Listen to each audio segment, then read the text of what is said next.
Guilty on all counts. The words hammered through the courtroom like a storm, shaking Miriam Hayes to her core as she clutched the defendant's railing, her calloused hands steadied despite the tremor in her heart. The 68, with silver threading her once dark curls, she faced the end life in prison for crimes she never committed. The judge's gavel sealed it: first-degree murder, fraud, embezzlement. Miriam's world narrowed to the cold steel of handcuffs as bailiffs approached, but in that moment her mind drifted back to a night when opening her door to strangers had set this tragedy in motion. The courtroom buzzed with murmurs. Miriam, a black widow from the city's forgotten edges, had been painted as a monster, a schemer who killed for money and manipulated the vulnerable. Her public defender protested weakly, but the jury, mostly strangers unfamiliar with her life's quiet struggles, had bought the prosecutor's tale. Fingerprints on a weapon she never touched, bank records twisted to show ill-gotten gains footage, doctored to place her at the scene, all fabricated, all flawless. As the guards led her away, Miriam whispered a prayer for the 3 souls she'd once saved, wondering if they'd forgotten her entirely. "Objection, Your Honor, this is a miscarriage of justice," her lawyer shouted, but the words faded into the chaos. The prosecutor, a slick man with a predatory smile, gathered his files smugly. In the gallery, neighbors wept. Mrs. Jenkins from down the block, who knew Miriam as the woman who'd fed the hungry and mended clothes for free, "She wouldn't harm a soul," one sobbed. But evidence had spoken louder than character. Miriam's thoughts rewound to that fateful evening when rain pounded her modest porch like an omen. It started with a knock, desperate and unrelenting, pulling Miriam from her grief. Her husband Elijah had passed months earlier from illness, leaving her alone in their tiny home, scraping by on odd jobs, cleaning offices. The knock persisted. Miriam, peering out, saw 3 children, 2 boys and a girl, drenched and shivering, the eldest, no more than 12, shielding the younger ones. They were white, unusual in her neighborhood, with haunted eyes that spoke of horrors beyond their years. Against every cautionary instinct, Miriam opened the door. "Good Lord, come in before you freeze," she said, ushering them inside. The eldest, Alex, stood protectively, his voice steady but edged with fear. "Ma'am, we didn't mean to bother you, we ran from a bad place." The middle child, Ben, about 10, clutched a tattered bag, while little Clara, 8, hid behind her brother's, eyes wide as saucers. Miriam wrapped them in blankets, heated soup on her stove. As they ate, stories tumbled out in fragments. Parents lost in a fire placed with a guardian named Victor Kane, a man who ran a shadowy network exploiting kids for labor, and worse. Victor wasn't family, he was a predator using forged papers to claim guardianship, forcing the kids into grueling work in his warehouses, punishing defiance with beatings. They'd escaped that night, slipping away during a storm. "He'll come looking," Alex warned. "He always does." Miriam's heart clenched. She'd seen too many kids like them, discarded by a system that failed. "You're safe here," she promised, though doubt gnawed at her. How could she, a poor widow, protect them? Over the next days, the children thawed. Alex helped with chores, his serious demeanor hiding a sharp mind. Ben, gentle and curious, asked endless questions about books on her shelf. Clara drew pictures, her laughter a rare gift. Miriam contacted authorities anonymously, but learned Victor's influence reached deep. Cops on payroll, judges in pocket. Adopting them legally seemed impossible without exposing them to danger. Yet she couldn't turn them out. "Stay as long as you need," she told them. They called her Mama M, and for the first time since Elijah's death, her home felt alive, but peace was fleeting. Victor Kane appeared one dawn, unannounced, flanked by thugs, tall, impeccably dressed, with eyes like ice. He exuded false charm. "With Mrs. Hayes, I believe you have my wards." Miriam stood firm. "These children aren't property." He produced documents, fakes, but convincing, claiming legal rights. "They're part of my program. I provide structure, education, lies, all of it." When threats failed, he offered cash enough to clear her debts, secure her future. Miriam tore the envelope. "Get out and stay away from my kids." Victor's smile vanished. "You'll regret this." As he left, the children emerged from hiding, awe in their eyes. "You chose us," Clara whispered that night. They shared dreams. Alex wanted to fight injustice, Ben to heal the hurt, Clara to create beauty. Miriam taught them resilience, reading stories of heroes who rose from ashes, but Victor lurked, sending warnings, vandalized porch, anonymous calls. Miriam doubled down, enrolling them in school under aliases, working extra shifts to feed 4 mouths. Months turned to years. The kids thrived. Alex excelled in debates, Ben in science, Clara in art. Miriam's home became a haven filled with laughter and lessons. "Family isn't given, it's chosen," she'd say, but Victor's shadow grew. He sabotaged her job, spread rumors she was unstable. One evening, a fire arson gutted part of the house. No proof, but Miriam knew. "We have to run," Alex urged, but Miriam refused. We stand and fight with truth. The breaking point came during a community event. Victor confronted them publicly, accusing Miriam of kidnapping chaos. Ensued a scuffle, shouts in the melee. Victor's associate fell injured. Police arrived, but Victor's influence twisted the narrative. Miriam as aggressor, arrested. She faced charges of assault, then escalated to fraud when evidence surfaced of her exploiting the kids for benefits. The trial was a sham. Witnesses bought records, altered sentence to years, not life yet. Miriam hugged her children. Goodbye, be strong, I'll come back. Prison swallowed her, but letters kept hope alive. The kids placed in foster care briefly escaped to avoid Victor going underground. Miriam endured isolation, labor, injustice behind bars, clinging to memories. Victor visited once, gloating, "You took what's mine, now pay," but she prayed for her children's safety, unaware they were building lives far away, vowing revenge not through violence but success. Back in the courtroom, present as Miriam awaited transfer, a voice boomed from the doors. "Wait." 3 figures strode in, tall, poised, exuding authority. The leader in a sharp suit declared, "We're her sons and we have proof of her innocence." The room hushed. Miriam's heart soared. After 25 years her chosen family had returned. The judge, eyebrows raised, demanded order. "Who are you?" The leader, Alex. Now Alexander Voss, civil rights attorney, spoke firmly. "We're the children she saved, and this conviction is built on lies." He presented a dossier, documents, videos, testimonies exposing Victor Kane's web of corruption, but the prosecutor objected. Sentencing is done. The judge, intrigued, granted a hearing. Miriam, chained but hopeful, locked eyes with her son's Ben now. Dr. Benjamin Hale, surgeon, winked reassuringly. Clara, now Clarissa Nova, tech visionary, smiled through tears. As proceedings paused, Miriam's mind raced back to the years apart after her arrest. The children fled, Victor's grasp splitting to survive. Alex, the protector, hitched rides to a distant city, working odd jobs while studying law in secret libraries. He changed his name, earned scholarships, became a defender of the voiceless, always researching Victor's empire. Ben, with his healing instincts, found refuge in a clinic assisting doctors. Until he could attend medical school, he specialized in trauma, saving lives that mirrored their past pains. Clara, the creative one, discovered coding in a shelter's computer lab, building apps that exposed injustices, amassing wealth through ethical tech.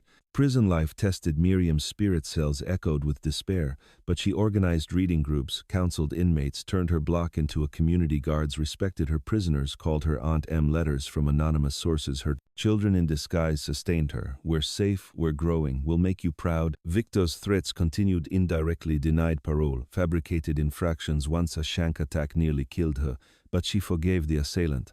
A young woman coerced. "Hate chains. You more than bars," she'd say. Meanwhile, the siblings' paths intertwined covertly. Alex won cases against traffickers, chipping at Victor's network. Ben treated victims, gathering stories that implicated him. Clara hacked systems, uncovering financial trails they communicated via encrypted drops, avoiding reunion to protect each other. Victor, sensing pursuit, escalated, framing Alex for ethics violations, sabotaging Ben's hospital, doxing Clara. But they persisted, turning setbacks into fuel. A turning point came when Clara discovered Victor's heir, a shadowy figure named Lyle Voss. No relation, who'd inherited his operations. Lyle was colder, more calculated, expanding into digital crimes. The siblings realized Victor had died suspiciously years ago, Lyle assuming his identity. This revelation linked back to Miriam's framing. Lyle had orchestrated her deeper charges, murder of a witness, to ensure her silence forever in prison. Miriam faced her darkest hour during a riot. Inmates clashed. She shielded a pregnant woman taking blows, hospitalized. She dreamed of her children waking, resolved, "I won't break." Upon release to general population, she started a program teaching skills, earning early parole. Whispers. But Lyle blocked it, pulling strings. Her sons, monitoring from afar, accelerated plans. Back in court, Alexander presented evidence forged. Docs from Lyle's servers, courtesy of Clarissa's hacks. Dr. Hale testified on manipulated medical records. The judge ordered a stay, but Lyle, watching via proxies, activated contingencies, threats to the family that night. As Miriam was transferred to holding an ambush, masked men attacked. The vanguards fought, but Miriam, unbound in chaos, disarmed one with a hidden tool. From her programs. "Not today," she muttered. The siblings rushed to her side. Post-rescue, reunited in a safe house, tears flowed. "We never forgot," Benjamin said. Clarissa hugged tight. "We built empires to free you." Miriam beamed. "You built yourselves, that's my victory. But danger loomed. Lyle's empire. Crumbling, he vowed total destruction. The family plotted use their skills to expose him fully. Over weeks they evaded assassins, gathered allies, former victims, honest cops. Alexander filed suits, Benjamin treated informants. Clarissa breached firewalls. Miriam contributed wisdom, attacked the root, his fear of exposure, a key breakthrough discovering Lyle's vulnerability, a hidden child. He protected hypocritically the confrontation brewed in an abandoned warehouse. Lyle's lair, he monologued, you stole my mentor's assets, now pay, but the family outmaneuvered. Clarissa jammed signals. Benjamin subdued guards non-lethally. Alexander recorded confessions. Miriam faced Lyle. Your hate stems from pain, let it go. Enraged, he lunged. They subdued him peacefully. With Lyle arrested, Miriam's full exoneration followed, but scars remained lost. Years, traumas. The family healed together. Therapy, shared meals, rebuilding her home. Miriam reflected sacrifice isn't loss, it's investment in tomorrow. As the sun set on that day of freedom, Miriam looked at her children, now adults, who had overcome unimaginable odds to stand by her side, and she knew that the door she had opened all those years ago had not just changed their lives, but had woven a tapestry of resilience and love that would endure for generations to come. The bonds they shared were unbreakable, forged in the fires of adversity, and tempered by the unwavering belief that kindness, no matter the cost, could indeed change the world one act at a time. One family at a time. In the quiet moments that followed, Miriam often thought about how a simple act of opening her door had spiraled into a saga of survival and triumph. She remembered the fear in the children's eyes that first night, the way their small bodies shivered not just from the cold but from the weight of the world they carried on their young shoulders. She recalled how she had made them hot chocolate that evening, stirring the mix with a spoon that had belonged to her own mother, and how the steam rising from the mugs had seemed to carry away some of their worries, if only for a moment. As the days turned into weeks, she watched them blossom. Alex, with his keen intellect, devouring books on history and law, dreaming of becoming a voice for the voiceless. Ben, with his compassionate heart, helping her tend to the small garden in the backyard, learning about plants and healing as if preparing for a future in medicine. And Clara, with her artistic soul, sketching scenes of happier times, her drawings filling the walls with color and hope. But the threats from Victor had been relentless at first. Subtle, a broken window, a strange car parked outside, then more overt notes slipped under the door, warning her to return what was his or face consequences. She had shielded the children from much of it, but they knew. They sensed the tension in her voice, the way she checked the locks twice before bed. Yet through it all, Miriam had taught them strength, not through anger but through perseverance. We don't fight hate with hate, she'd say, we rise. Above it we build something better. When Victor confronted her that morning, his presence filling the room with a chill that no fire could warm, she had stood tall, her voice steady as she refused his bribe, the envelope of cash feeling dirty in her hands before she ripped it. Apart, the look on his face, a mix of surprise and fury, had confirmed her fears. This was a man who did not take rejection lightly, but in that moment, as the children watched from the shadows, their eyes wide with a mixture of fear and admiration, she knew she had made the right choice for them, for her, for the kind of world she wanted to leave behind. The years that followed were a blend of joy and hardship. The children grew taller, stronger, their personalities sharpening like knives honed on the whetstone of adversity. Alex took on more responsibilities around the house, fixing leaks and painting walls, his hands becoming capable and sure.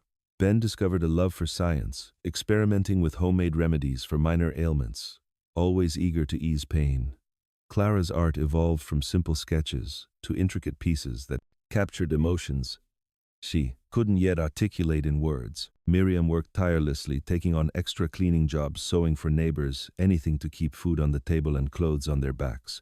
She sacrificed sleep and comfort, but never her principles, teaching them honesty, integrity, and the power of community. They attended local events together, Miriam introducing them as her nieces and nephews to avoid questions. But in her heart they were her children, bound not by blood but by love. The fire that night had been a turning point. The flames licking the sky as neighbors rushed to help, buckets in hand. The house was damaged but salvageable, much like their lives. Miriam had thought as she surveyed the charred remains. Victor's hand was evident, though unprovable, and it forced her to confront the reality that safety was an illusion as long as he roamed free. Yet instead of fleeing, she rallied the community, sharing her story in hushed tones, gaining allies who promised to watch over them. The community event where everything unraveled was meant to be a celebration, a block party with music and food. But Victor's appearance turned it sour, his accusations ringing out like accusations in a witch trial: kidnapping, exploitation. The words stung like whips. The scuffle that followed was a blur, punches thrown, bodies colliding, Victor's associate crumpling to the ground. Whether from a push or a fall, no one could say, but the police sirens wailed, and Miriam found herself in cuffs, her world tilting on its axis. The trial was a farce. Witnesses. She didn't know, testifying to things that never happened. Bank statements altered to show mysterious deposits. Her humble life twisted into one of greed and deceit. Her lawyer, overworked and underpaid, did with his best. But the deck was stacked. The jury's verdict: guilty on lesser charges. First, assault fraud. A sentence of years that felt like eternity. As she was led away, she caught one last glimpse of her children, their faces pale with shock and sorrow. "Be strong," she mouthed. "I'll come back." The prison was a different kind of hell. The clang of doors, the shouts of guards, the endless monotony, broken only by moments of unexpected kindness. She shared her cell with women from all walks, broken by life but not beyond repair.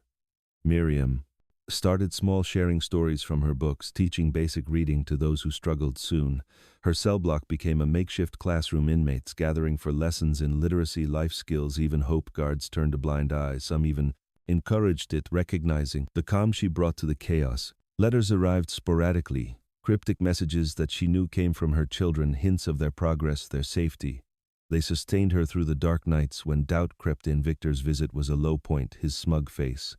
"Through the glass you thought you could take from me, now look at you." But she met his gaze evenly. "You can't break what's already strong." Her words haunted him, perhaps, for he never returned, though his influence lingered in denied privileges, extended sentences. The children, meanwhile, navigated a world without her.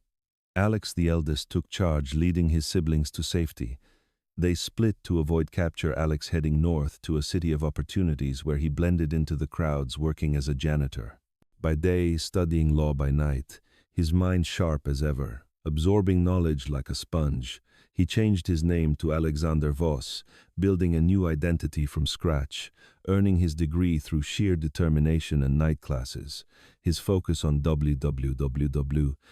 Civil rights, a direct echo of the injustices he'd witnessed. Ben found solace in a rural clinic. The doctor there, an older man with a kind heart, saw potential in the boy's steady hands and empathetic nature. He mentored him, teaching basic medicine, allowing him to assist in procedures. Ben thrived. Renaming himself Dr. Benjamin Hale, he pursued medical school on scholarships, specializing in trauma surgery, saving lives that reminded him of the fragility he'd known as a child.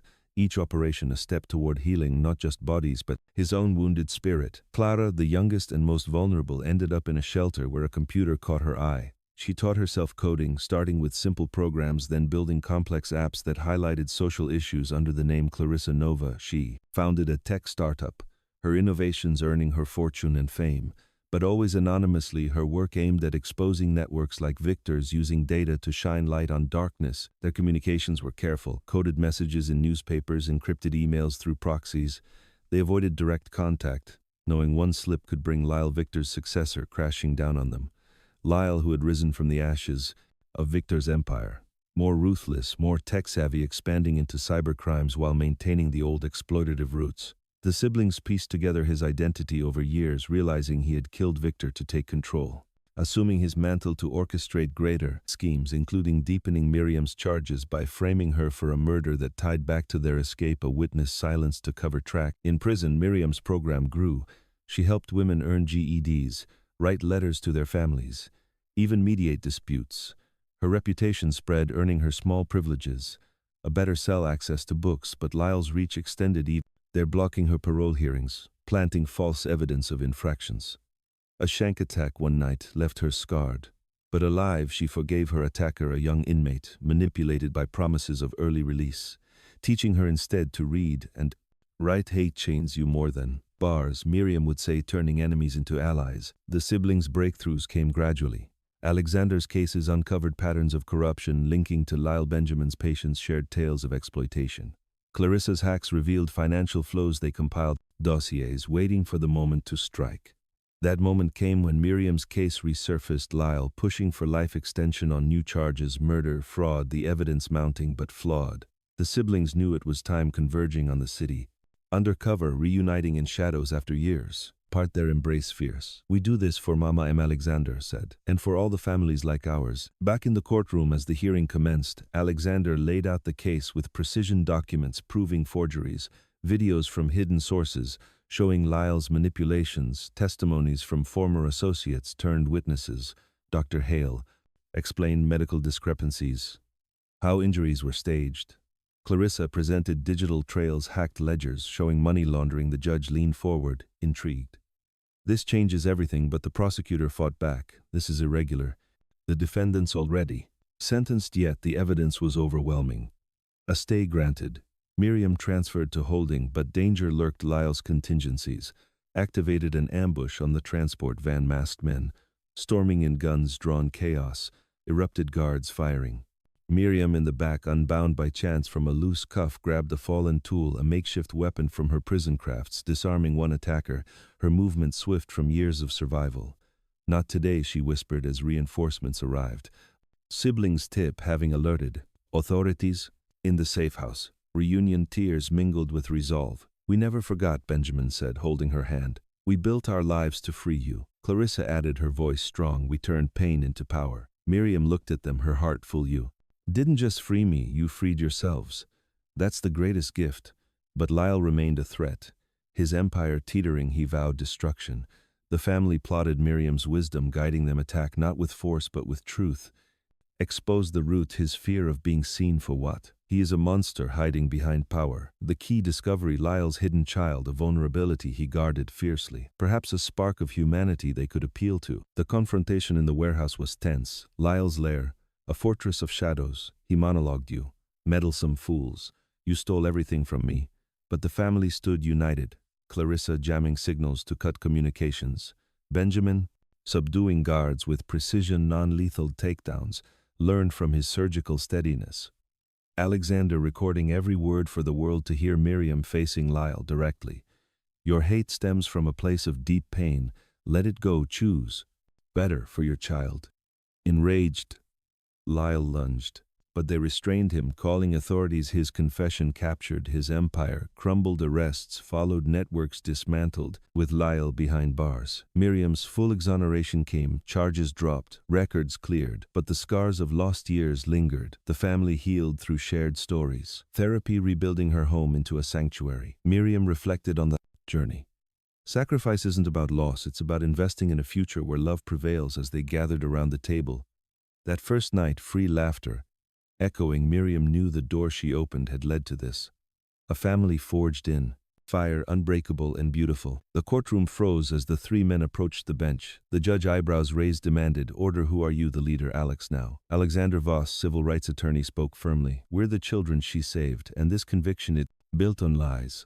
He presented a dossier, documents, videos, testimonies, exposing Victor Kane's web of corruption, but the prosecutor objected. "Sentencing is done." The judge, intrigued, granted a hearing. Miriam, chained but hopeful, locked eyes.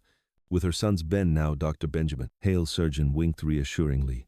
Clara now. Clarissa Novatek, visionary, smiled through tears as proceedings paused. Miriam's mind raced back to the years apart. After her arrest, the children fled Victor's grasp, splitting to survive. Alex, the protector, hitched rides to a distant city, working odd jobs while studying law in secret libraries. He changed his name, earned scholarships, became a defender of the voiceless, always researching Victor's empire. Ben, with his healing instincts, found refuge in a clinic, assisting doctors until he could attend medical school. He specialized in trauma, saving lives that mirrored their past pains. Clara, the creative one, discovered coding in a shelter's computer lab, building apps that exposed injustices, amassing wealth through ethical tech. Prison life tested. Miriam's spirit cells echoed with despair, but she organized reading groups, counseled inmates, turned her block into a community guards, respected her prisoners, called her Aunt M. Letters from anonymous sources. Her children in disguise sustained her. "We're safe. We're growing. We'll make you proud." Victor's threats continued indirectly. Denied parole, fabricated infractions. Once a shank attack nearly killed her, but she Forgave the assailant a young woman coerced hate chains you more than bars. She'd say, meanwhile the siblings' paths intertwined covertly. Alex won cases against traffickers chipping at Victor's network. Ben treated victims, gathering stories that implicated him. Clara hacked systems, uncovering financial trails they communicated via encrypted drops, avoiding reunion to protect each other. Victor, sensing pursuit, escalated, framing Alex for ethics violations, sabotaging Ben's hospital, doxing Clara. But they persisted, turning setbacks into fuel. A turning point came when Clara discovered Victor's heir, a shadowy figure named Lyle Voss, no relation who'd inherited his operations. Lyle was colder, more calculated, expanding into digital crimes. The siblings realized Victor had died. Suspiciously, years ago, Lyle, assuming his identity, this revelation linked back to Miriam's framing. Lyle had orchestrated her deeper charges, murder of a witness to ensure her silence forever in prison. Miriam faced her darkest hour during a riot. Inmates clashed. She shielded a pregnant woman taking blows, hospitalized. She dreamed of her children waking, resolved. I won't break upon release to general population. She started a program teaching skills, earning early parole whispers. But Lyle blocked it, pulling strings. Her sons, monitoring from afar, accelerated plans back in court. Alexander presented evidence, forged docs from Lyle's servers courtesy of Clarissa's hacks. Dr. Hale testified on manipulated medical records. The judge leaned forward. This changes everything, but the prosecutor fought back. This is irregular. The defendant's already sentenced, yet the evidence was overwhelming. A stay granted. Miriam transferred to holding, but danger lurked. Lyle's contingencies activated an ambush on the Seblet transport. Masked men attacked, the vanguards fought, but Miriam, unbound in chaos, grabbed a fallen tool, a makeshift weapon from her prison crafts, disarming one attacker, her movements swift from years of survival. Not today, she whispered. As reinforcements arrived, the siblings' tip having alerted authorities in the safe house reunion, tears flowed. We never forgot, Benjamin said. Clarissa hugged tight. We built empires to free you. Miriam beamed. You built yourselves. That's my victory, but danger loomed. Lyle's empire crumbling, he vowed total destruction. The family plotted, used their skills to expose him fully over weeks. They evaded assassins, gathered allies, former victims, honest cops. Alexander filed suits, Benjamin treated informants. Clarissa breached firewalls. Miriam contributed wisdom, attacked the root, his fear of exposure. A key breakthrough, discovering Lyle's vulnerability, a hidden child. He protected hypocritically. The confrontation brewed in an abandoned warehouse, Lyle's lair. He monologued, you stole my mentor's assets, now pay. But the family outmaneuvered. Clarissa jammed signals. Benjamin subdued guards non-lethally. Alexander recorded confessions Miriam faced. Lyle, your hate stems from pain. Let it go. Choose better for your child. Enraged, Lyle lunged. They subdued him peacefully, with Lyle arrested. Miriam's full exoneration followed, but scars remained lost. Years, traumas. The family healed together. Therapy, shared meals, rebuilding her home. Miriam reflected, sacrifice isn't loss, it's investment in tomorrow, but the healing was slow and deliberate. Miriam often woke from dreams of iron bars, her body aching from old injuries sustained in those confined spaces. Yet each morning she rose with purpose, gathering her children for breakfast. Conversations that delved deep into their experiences. Alexander shared how the law had become his shield in sword-winning cases that freed others from wrongful convictions. His voice steady, but eyes revealing the toll of reliving their past through strangers. Stories. Benjamin spoke of surgeries where patients' scars reminded him of their own. How he'd pushed through exhaustion, knowing each life saved honored Mama M's teachings. Clara revealed the isolation of her digital world, building empires from code but craving the human connection they'd lost during separation. Her innovations now focused on tools that connected families separated by injustice. Miriam listened, offering gentle guidance. Remember, pain isn't a burden. It's a teacher. It shows us where to build bridges instead of walls. They attended group sessions together, therapists marveling at their resilience, a family forged not despite adversity but because of it. They volunteered at shelters, Miriam leading workshops on self-advocacy, her presence a beacon for those feeling invisible. Alexander mentored young lawyers, Benjamin offered free clinics. Clarissa taught coding to underprivileged kids, each act a step toward mending the broader world that had failed them. Lyle's trial loomed a spectacle. Drawing media from afar, the siblings testified, their accounts methodical, exposing decades of manipulation. Miriam took the stand last, her voice calm, recounting how one act of kindness had unraveled into a web of deceit but also woven a tapestry of unbreakable bonds. The jury moved, convicted him on all counts, but Miriam advocated for rehabilitation during sentencing. Punish, yes, but offer a path to change, for even the lost deserve a chance at redemption. Post-trial life, normalized but enriched. Miriam's home, once modest, expanded with funds from Clarissa's ventures, rooms added for guests, a garden blooming with flowers planted by Benjamin, a library stocked by Alexander where neighbors gathered for story hours. The foundation they founded, Miriam Hayes. Haven became a non-profit powerhouse aiding foster families, providing legal aid, medical care, tech, education. Miriam's vision at its core. Family isn't defined by papers or blood, it's the people you choose to stand with through storms. But echoes of the past lingered. Anonymous letters arrived, cryptic warnings from Lyle's remnants, the family vigilant, enhanced security. Clarissa's systems monitoring threats, Alexander's legal networks on alert, Benjamin's medical contacts ready for emergencies. Miriam undaunted. We'd face it together as always. One evening a knock echoed, reminiscent of that rainy night years ago. Opening the door, Miriam found a young mother with 2 children fleeing danger. Come in, she said, before you catch cold. The cycle, continued kindness rippling outward. Her children joining in, offering shelter, guidance, proving love's legacy endures. The healing deepened with time. Alexander found balance, marrying a fellow advocate, their wedding, a celebration of new beginnings.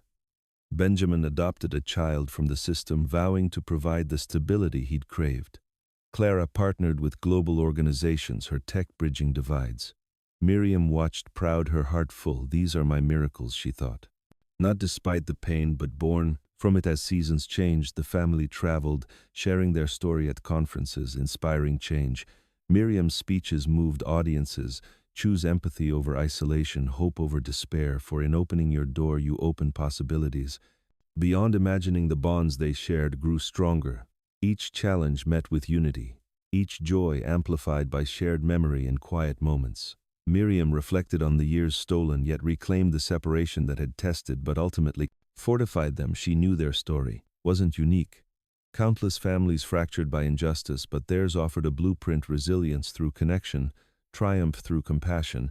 And as they gathered for holidays, tables laden with food, laughter echoing, Miriam raised a people, essencegens, to chosen families, to second chances, to the enduring power of love that turns strangers into kin and pain into purpose. For in the end, it's not the trials that define us, but the love we choose in their midst. Freedom tasted bittersweet as Miriam stepped into sunlight, her sons flanking her. The media frenzy dubbed it the redemption trial, a black woman's vindication after decades wrongfully imprisoned, but victory felt hollow without addressing the system's flaws. Alexander, ever the advocate, pushed for reforms. This isn't just our story, it's thousands. Dr. Hale opened clinics for ex-inmates. Clarissa developed apps tracking injustices. Miriam, the heart, founded a foundation aiding foster kids, drawing from her experiences, yet loose ends persisted. Lyle's network, though dismantled, had survivors, loyalists seeking revenge. One, a former aide named Kira Voss. Lyle's secret daughter, emerged. Vengeful, Kira, raised in shadows, blamed Miriam's family for her father's fall. She orchestrated subtle sabotages, hacking Clarissa's company, framing Benjamin for malpractice, leaking Alexander's past. The family united against this new threat. Miriam mediated. She's hurt. Like we will reach out with empathy. They traced Kira to a hideout, not with force, but dialogue. Clarissa sent encrypted messages. We know your pain, let's talk. Kira, wary, agreed to meet in neutral territory, a park symbolizing new beginnings. The encounter was tense. Kira, young and fierce, accused. You destroyed my world. Miriam responded gently. We ended a cycle of hurt. Join us in building better stories. Exchanged Kira's lonely upbringing, the family's ordeals. Benjamin offered medical aid for her ailing mother. Alexander, legal help to reclaim assets cleanly. Clarissa, tech training. Kira softened, revealing Lyle's final secret, a ledger proving more innocence. Framed with Kira's aid, they exposed remnants, freeing dozens. Kira joined the foundation, channeling anger into advocacy. The family expanded, mentoring her as one of their own holidays buzzed with joy. Miriam's kitchen overflowed with diverse faces, sharing meals and dreams. Challenges arose, media scrutiny, old wounds reopening. Alexander faced burnout from cases. Benjamin doubted his worth after a tough Surgery, Clarissa battled isolation from her digital world. Miriam gathered them, lean on each other. That's our strength group. Retreats, honest talks, mended bonds. A pivotal moment, the Foundation's first gala. Miriam spoke. I opened my door to 3 strangers, not knowing they'd save me. Love isn't transaction, it's transformation. Donors pledged millions, lives changed among honorees. Kira, now a leader in anti-trafficking, personal milestones followed.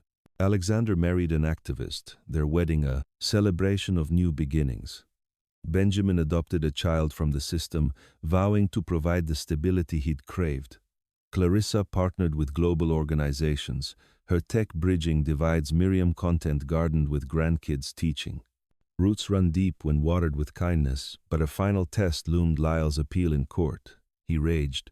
But Miriam testified for leniency, punish but rehabilitate. Even the lost deserve a chance. At redemption, the judge moved, denied appeal, but recommended programs. Lyle in letters showed glimmers of remorse. You know what's funny? Danny said one Sunday evening, as they all gathered around the expanded dinner table. When I was a kid, I used to dream about having a normal family, and now Mike asked, now I realize. Normal is overrated. This, he gestured around the table, this is so much better than normal. This is love. Delilah said, simply messy, complicated, sometimes painful love, but still love. Tim raised his glass of sweet tea to Mama D, who taught us. That family isn't about blood or law or circumstance. It's about choosing to love people even when they don't deserve it, especially when they don't deserve it. Sarah added quietly, tears in her eyes, to second chances. Mike said to third chances. Jordan corrected with a grin, to as many chances as it takes. Delilah finished, because that's what family does. We keep giving each other chances to become the people we're meant to be. As they toasted around the table, 3 former homeless boys, a reformed terrorist, a young man who'd chosen conscience over loyalty, and the woman who taught them all what love looked like. Delilah felt a deep sense of completion, not because their story was over, but because it had finally become the story she'd always hoped it could be. A story about choosing love over fear, family over isolation, hope over despair. A story about 3 boys who came to her door one rainy night and taught her that sometimes the greatest gift you can give someone is the chance to save someone else. Epilogue. 1 year later. The call came on a Tuesday morning, just like all the important calls in Delilah's life seemed to. This time it was from the governor's office. Mrs. Peterson, this is Governor Martinez. I'm calling to inform you that you've selected as this year's recipient of the State Humanitarian Award for your work with at-risk youth and family preservation. Delilah listened to the details of the ceremony, the media attention, the opportunities to expand her program. Statewide, all wonderful things, all deserved. Recognition for the work her extended family had been doing. But what made her smile wasn't the award itself. It was the sound of laughter from the kitchen, where Sarah was teaching Jordan's sister how to make pancakes while Danny, Mike and Tim argued good-naturedly about whose turn it was to do dishes. It was the sound of family, chosen family, built from broken pieces and held together with stubborn love. It was the sound of her life's work, proving that there's no such thing as a throwaway person, no such thing as a hopeless case, no such thing as a family that can't be healed with enough patience and love. Governor Martinez, she said finally, I'd be honored to accept that award, but I want you to know something. What's that? Mrs. Peterson. I didn't do any of this alone. Everything good that's come from our work, every life that's been saved or changed or healed, it happened because a group of broken people chose to love each other back to wholeness. That's beautiful. Mrs. Peterson, that's family, Governor. Real family, the kind you choose and build and fight for every single day. As Delilah hung up the phone and walked toward the sound of her children's laughter, she thought about that rainy night 26 years ago when 3 scared boys had knocked on her door. She thought she was saving them. She'd had no idea they were saving her too. She'd had no idea they were all saving each other. That's what love does, she reflected. It saves everyone. It touches even when, especially when they don't think they deserve it. Even when they don't think it's possible. Even when it takes 25 years and almost costs everything. Love finds a way. Love always finds a way. What did this story teach you about the power of unconditional love to transform lives, about the courage it takes to choose family over fear, hope over despair? Drop your thoughts in the comments and subscribe for more stories that will change how you see the world, because every one of us has the power to be someone's Delilah Peterson, someone's lifeline when the storms of life threaten to drown them. Someone's proof that love really can conquer all. The question isn't whether you're strong enough to save someone, the question is whether you're brave enough to let someone save you. This story is dedicated to every person who has ever chosen to love someone back to life, and to everyone still waiting for their chance to come. The years after freedom brought new horizons for Miriam and her family, with a foundation thriving. They expanded operations, opening centers in multiple cities, each one a beacon for those navigating foster care, legal battles, or recovery from hardship. Miriam traveled, speaking at events, her voice carrying the weight of experience yet laced with place and places and optimism. Change starts with one open door, one kind word, one choice to see the humanity in another. Her words inspired legislation reforms in child welfare systems influenced by Alexander's advocacy, who now served on advisory boards, shaping policies that protected vulnerable families. Benjamin's clinics grew into a network offering not just medical care but holistic support, counseling, nutrition, education, all free for those in need. He trained young doctors, emphasizing empathy over efficiency. Remember, he told them, every patient has a story. Listen to it, heal the person, not just the body. Clarissa's tech innovations revolutionized advocacy. Her platforms used AI to match foster children with stable homes, predict at-risk situations, and provide real-time legal aid to families in crisis. She mentored young coders, especially girls from underrepresented backgrounds, proving that technology could be a tool for equity, not division. Kira, once an adversary, now a core member, led workshops on breaking cycles of resentment, drawing from her own journey from vengeance to purpose. Her sessions, raw and honest, helped participants confront their pains and choose forgiveness, not as weakness but as strength. The family faced personal growth too. Alexander and his spouse welcomed a baby, the household alive with infant coos. Miriam, holding her grandchild, felt time's full circle. This little one will know only love, she whispered, vowing to instill the values that had saved them all. Benjamin's adopted child, a quiet boy with eyes full of questions, blossomed under the family's care. Learning to trust through games and stories, Clara found love with a fellow innovator, their partnership blending hearts and minds, creating apps that connected global communities in real time. Miriam watched these developments with quiet joy, her days filled with gardening, writing a memoir that chronicled their saga, not as a tale of suffering but of triumph. The book became a bestseller, proceeds funding scholarships for foster youth. Readers wrote letters sharing how it inspired them to open their own doors, to forgive old wounds, to build chosen families in unexpected places. Challenges persisted. Old allies of Lyle's surfaced occasionally with legal harassments or smear campaigns, but the family met them head-on. Alexander dismantling claims in court, Benjamin offering aid to those manipulated, Clarissa securing digital defenses, Miriam mediating outreach, sometimes turning foes into friends. One such case, a former guard from Lyle's operations reached out, broken by guilt. Miriam met him, listened to his regrets, and invited him to volunteer at the foundation. Redemption isn't instant, she'd say, it's a path walked one step at a time. Holidays evolved into grand affairs, tables groaning with dishes from diverse cultures, laughter mingling with stories of progress. Miriam's toasts always centered on gratitude for the journey, the people, the love that had carried them through. As grandkids played in the yard, she reflected on how far they'd come, from that modest home to this expansive haven, from isolation to connection, from despair to hope. The foundation's annual gala grew into a major event, celebrities, policymakers, survivors gathering to celebrate change. Miriam's speeches evolved, incorporating lessons from their extended family. Love isn't selective, it's expansive. It includes the stranger, the enemy, the self. When we choose it, we change everything. One year, a surprise honor came, a national award for humanitarian efforts, presented at a ceremony where Miriam stood on stage, flanked by her children, Kira, and others. Her acceptance speech, simple yet profound. I stand here not as a hero but as a testament to what happens when we choose kindness over convenience, family over fear. In my life, I've seen darkness, but I've also seen light born from the smallest acts.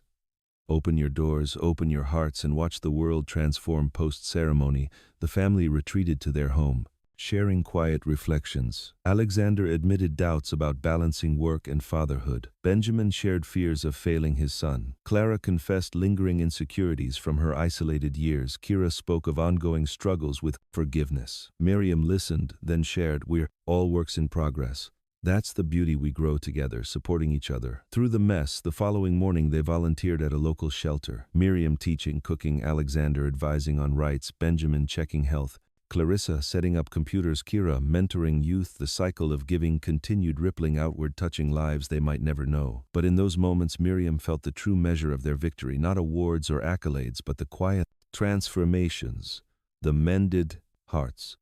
The futures rewritten as time marched on. The family aged gracefully. Grandkids growing into teens, carrying the legacy forward. One pursued law, inspired by Alexander, another medicine following Benjamin, a third innovation like Clara. Kira's own children joined, blending bloodlines with chosen ties. Miriam in her later years wrote letters to each, passing on wisdom. Love is the greatest inheritance. Guard it, share it, let it guide you. The story of Miriam Hayes became legend, whispered in shelters, taught in schools, a reminder that one act of courage can spark a revolution of kindness. Her legacy not in stone but in lives changed. Families built, hopes restored, and in the end, as she sat on her porch watching sunsets with her beloved around her, Miriam knew peace. The door she opened had led to a world of possibilities, proving that love indeed conquers all, mends all, endures. All. What echoes of this tale resonate in your life? How has choosing kindness transformed your the world? Share below and join us for more narratives of human spirit and connection, because in every heart lies the power to open doors and change destinies.